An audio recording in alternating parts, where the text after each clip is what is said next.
Welcome. Tonight we travel not along desert sands or ancient rivers, but into the open sky, into the roar of engines, the hum of the propeller, and the silence that followed.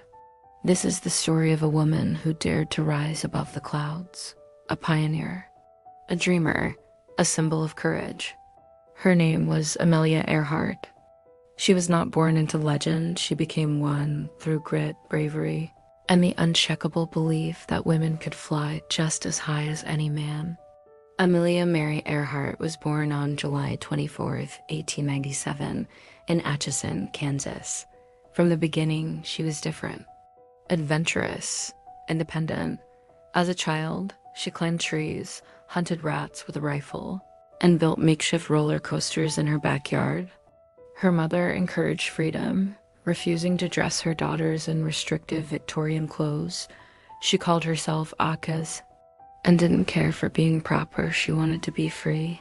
Her first encounter with flight came in 1910 when she saw an aircraft at a state fair, but it wasn't love at first sight. She called the biplane a thing of rusty wire and wood. It wasn't until 1920, when a pilot gave her a 10-minute ride over Los Angeles, that everything changed.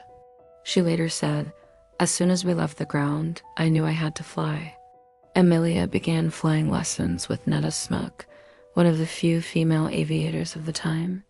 She worked odd jobs: truck driver, photographer, stenographer to pay for lessons, and eventually purchased her first plane, a bright yellow Kenner Airster she named the Canary.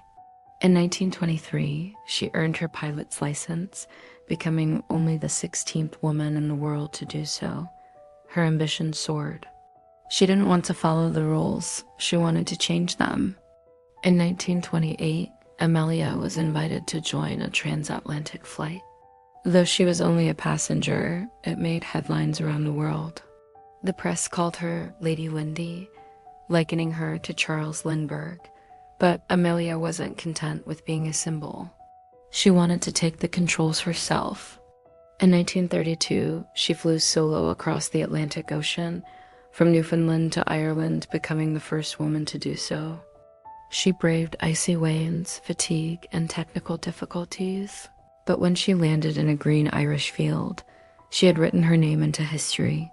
Awards followed, fame, and more flights. Amelia became the first person to fly solo from Hawaii to California. She set speed and altitude records. But she was more than a pilot, she was a voice. A writer, speaker, and fierce advocate for women's rights. She believed women were capable of anything, and she proved it. She married her publicist, George Putnam, on her own terms. She referred to it as a partnership, not ownership.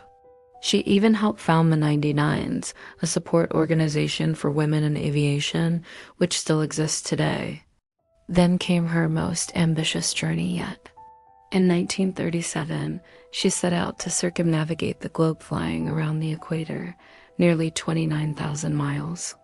She piloted a sleek twin-engine Lockheed Electra, accompanied by her navigator, Fred Noonan. The journey began smoothly. They traveled across South America, Africa, India, and Southeast Asia. The final stretch was the most difficult, over the vast Pacific Ocean. On July 2nd, 1937, they took off from Lae, New Guinea, heading for Howland Island, a tiny dot in the sea, hard to find even with today's technology. Radio signals were faint. Communication was broken.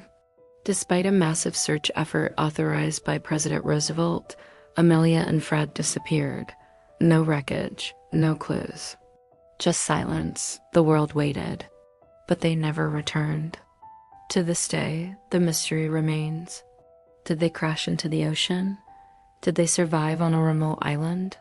Did something else happen? We may never know. But perhaps that mystery is part of what keeps her memory alive. Amelia Earhart wasn't just a pilot, she was a symbol of daring, resilience, and independence. She once said, "The most effective way to do it is to do it," and she did.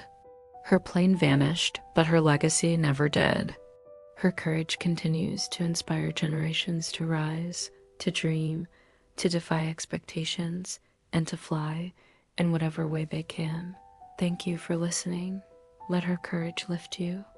Let her story remind you that the sky is never out of reach. Sleep peacefully and dream of the clouds. Until next time,